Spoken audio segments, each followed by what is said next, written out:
नमस्ते दोस्तों, तो आज आपको एक बड़ी ही अचंभित एवं भयानक रहस्यमय कहानी सुनाऊंगी जिसमें आपको कुछ नई रहस्यमय बातें की जानकारी होगी। तो कृपा करके अभी चैनल को सब्सक्राइब कर ले। यह मेरा दूसरा नया चैनल है ताकि और भी रहस्यमय कहानी सबसे पहले आप तक पहुंचे। धन्यवाद। तो सुनिए। त्रेता युग बीत गया, राम ने लोक लीला समाप्त की, लेकिन हनुमान जी नहीं गए। क्यों? क्योंकि उन्होंने वचन दिया था, जब तक राम का नाम इस पृथ्वी पर गूंजता रहेगा तब तक मैं रहूंगा।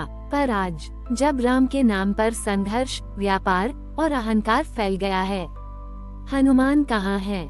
यही प्रश्न लेकर एक बालक वेदांश, जो उत्तराखंड के जंगलों में तप करता है, एक रहस्यमय स्वप्न देखता है। वेदांश को स्वप्न में एक पत्थर दिखाई देता है जिस पर लिखा था, वह जगह जहाँ हनुमान आज भी मौन में हैं, पर जाग रहे हैं काल के लिए। गुरुजन हंसते हैं, पर वेदांश जानता है यह कोई साधारण स्वप्न नहीं। उसे उत्तरकाशी की एक गुमनाम गुफा में प्रवेश करना होगा, जहां कालब्रह्म का द्वार बंद है और जिसकी रक्षा स्वयं हनुमान करते हैं। वेदांश जब गुफा के पास पहुंचा, तो उसे रोकने आए 3 रक्षक, ना मनुष्य ना राक्षस। वे बोले, इस गुफा में केवल वह प्रवेश कर सकता है जिसकी हृदय नाड़ी में राम की ध्वनि गूंजती हो। वेदांश ने आंखें मूंदी और केवल राम बोला, पर ध्वनि गुफा में गूंजी, राम राम राम, और द्वार खुल गया। भीतर रक्त शिला पर एक यंत्र खुदा था जिस पर लिखा था, जो हनुमान को केवल बल में देखे वह अंधा है, जो उन्हें मौन में देखे वही जागा हुआ है। गुफा में प्रवेश करते ही वेदांश को एक तेज प्रकाश ने घेरा और सामने एक कंठहीन मूर्ति प्रकट हुई, पर वज्र के आकार की। वज्र से निकली एक वाणी, मैं वही हूँ जो समय के बाहर बैठा हूँ, मैं वही हूँ जो राम के हर युग के साथ बदलता हूँ, मैं हनुमान हूँ। वेदांश ने हाथ जोड़े और पूछा, प्रभु आप छिपे क्यों हैं? उत्तर मिला, क्योंकि जब राम का नाम बाहरी आडंबर बन जाए तब मुझे भीतर लौटना पड़ता है और वहाँ से एक नया युग जगाना पड़ता है। हनुमान ने वेदांश को एक यंत्र दिया, कालवज्र, जो भविष्य को चेतावनी देने की शक्ति रखता था। उसे यह सौंपा गया आदेश, जाओ और 3 स्थानों पर यह वज्र रखो, वहाँ जहाँ श्रद्धा को व्यापार बनाया गया है। फिर लौटकर मुझे बुलाओ। 3 वर्षों के कठिन तप के बाद जब वेदांश लौटा, तो गुफा स्वयं खुल गई। हनुमान अब मानव रूप में उसके सामने खड़े थे। ना गदा थी, ना पूंछ, केवल मौन, तेज और करुणा। वह बोले, अब समय है जब मैं एक बार फिर राम के नाम को राम के स्वरूप में बदलूं, पर मैं किसी युद्ध से नहीं, मौन और भक्ति से लौटूंगा। हनुमान चले नहीं गए, वे गुफाओं में मौन हो गए, क्योंकि इस बार युद्ध भीतर है और राम नाम की रक्षा केवल वज्र शांति से होगी। 3 वर्षों बाद वेदांश फिर लौटा था, पर वह अब केवल एक युवक नहीं रहा। उसके नेत्रों में वज्र शांति, वाणी में मौन और हृदय में केवल एक संकल्प था, हनुमान को जगाना है पर युद्ध नहीं करना।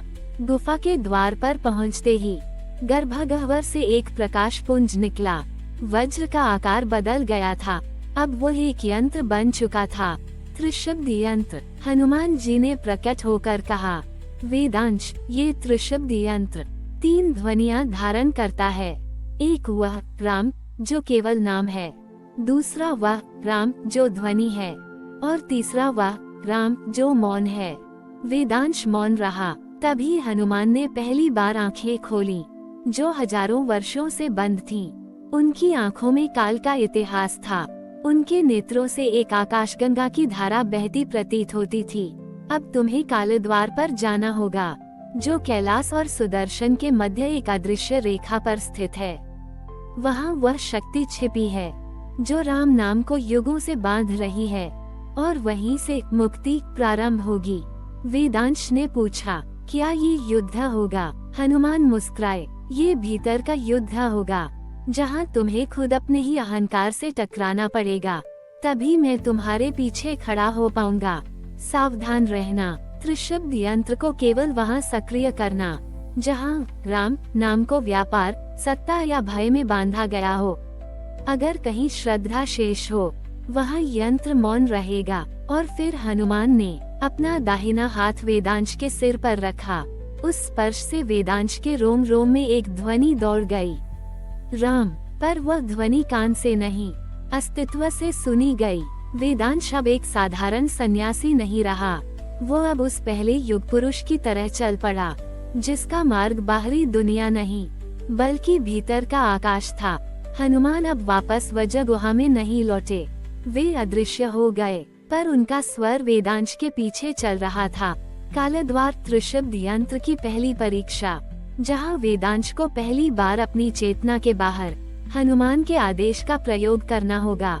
वेदांश अब अकेला नहीं था, उसके साथ थी त्रिशब्द यंत्र और हनुमान जी की मौन उपस्थिति।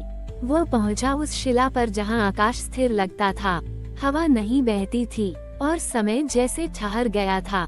ये था कालद्वार। द्वार पर एक अत्यंत विशाल मूर्ति बनी थी, जो राम का रूप धारण किए हुए थी, पर उसकी आंखों में अहंकार था। वेदांश को समझ आ गया, ये वह राम नहीं जो मर्यादा है, ये वह राम है जो मानवों की कल्पना का घमंड बन चुका है। उसने त्रिशब्द यंत्र को सक्रिय किया। पहली ध्वनि निकली, राम, और उस मूर्ति की आंखों से रक्त बहने लगा। वह कांपी और फिर चूर चूर हो गई। कालद्वार की पहली परत खुल गई।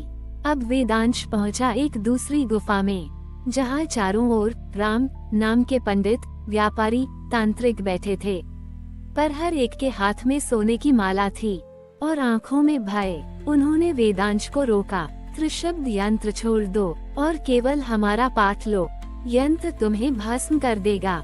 पर तभी वेदांश को अपने भीतर से एक वाणी सुनाई दी, हनुमान जी की चेतावनी, जहाँ राम के नाम से डर फैलाया जाए, वहाँ दूसरी ध्वनि गूंजनी चाहिए। ध्वनि। वेदांश ने यंत्र को उठाया और दूसरी ध्वनि प्रकट की, रा आ म। यह कोई शब्द नहीं था, ये कंपन था, विचारों को तोड़ने वाला नाद। सारे पंडित गिर पड़े और उनके चारों ओर की दीवारें चटक गईं। अब कालद्वार की दूसरी परत खुल चुकी थी। तीसरा कक्ष अंधकार में था, ना कोई मूर्ति, ना कोई विरोध, सिर्फ शून्य। ये सबसे कठिन द्वार था। यहाँ न यंत्र बोलता है, न चेतना, यहाँ केवल मौन ही राम है। वेदांश समझ गया, अब तीसरी ध्वनि नहीं बोलेगी, बल्कि उसके भीतर घटेगी। वह बैठ गया, आंखें मूंद ली और राम को अनुभव किया। बिना उच्चारण के शून्य कांपा और एक तेज प्रकाश से द्वार खुल गया। द्वार खुलते ही वेदांश को एक प्रकाश पुंज में हनुमान जी का रूप दिखाई दिया। वो अब युद्धर्थ वानर नहीं थे, बल्कि एक ऋषि स्वरूप, जिनकी दृष्टि में अनंत समर्पण और अपार शांति थी। उन्होंने कहा, वेदांश, तू त्रिशब्द का धारक बना है। अब तू केवल मेरा शिष्य नहीं, इस युग का वज्रवाहक है। जहाँ जहाँ राम के नाम को विकृत किया जाएगा, वहाँ वहाँ तुझे मौन से युद्ध करना होगा। ये यंत्र तेरा अस्त्र है, पर केवल भीतर से। हनुमान विलीन हो गए और वेदांश अब एक साधारण साधक नहीं था, वह युग जागरण का वाहक बन चुका था। हनुमान फिर आएंगे, पर वे ना गदा लेकर उतरेंगे, ना रथ पर। वे मौन साधकों के भीतर जागेंगे और त्रिशब्द के माध्यम से राम का यथार्थ रूप युगों में फिर से गूंजेगा। समय बीत गया। त्रिशब्द यंत्र अब किसी गुफा या साधना में सीमित नहीं था। वेदांश अब वज्रवाहक के रूप में युगों में भ्रमण कर रहा था, पर वह अब शरीर नहीं था, विचार बन गया था। पर एक युग ऐसा आया जहां राम को पूजा नहीं, राजनीति का प्रतीक बना दिया गया, जहां हनुमान को ताकत का प्रतीक, पर सेवा और समर्पण से काट दिया गया। और तब त्रिशब्द यंत्र ने स्वयं संकेत दिया, अब अंतिम उद्घोष होना चाहिए। एक समय वह स्थान जहां कभी हनुमान ने त्रिशब्द यंत्र की मूल ध्वनि को शिव के कानों में सुनाया था, वहां अब एक डिजिटल धर्म संस्थान खड़ा था, जो राम नाम को बिकने योग्य प्रोडक्ट बना चुका था। वेदांश वहां पहुंचा, पर वह अब कोई मनुष्य नहीं था, वही एक अदृश्य आभा, जो केवल उन्हें दिखती थी, जिनमें श्रद्धा थी, उस संस्थान के मुख्य मंच पर वेदांश की आभा प्रकट हुई। त्रिशब्द यंत्र ने कंपन करना शुरू किया। संस्थान के पुजारियों ने उसे रोका। यह आवाज, यह विधर्मी है। राम का नाम तो हम पहले से लेते हैं। यह नया प्रयोग हमारे नियम तोड़ता है। वेदांश की आंखों से एक अग्निलता निकली और तब त्रिशब्द यंत्र की तीनों ध्वनियां एक साथ गूंज गईं। राम नाम। संसार थम गया। उस ध्वनि से आकाश में एक दरार पड़ी और उस दरार से हनुमान जी स्वयं प्रकट हुए। पर वे क्रोधित नहीं थे, वे शांत थे और बोले, यह मेरा युग नहीं, पर जब मेरे राम को धन, राजनीति और भय का बंधक बनाया जाएगा, तब मैं आऊंगा। बिना किसी शस्त्र के, केवल मौन को ब्रह्म बनाकर वेदांश ने अपने ललाट पर यंत्र को स्पर्श किया और वह स्वयं प्रकाश बन गया। अब कोई वेदांश नहीं बचा, कोई त्रिशब्द यंत्र भी नहीं। पर जब भी कहीं कोई सच्चा साधक राम नाम को बिना भय, व्यापार या राजनीति के जपता है, वहाँ वेदांश का मौन गूंजता है।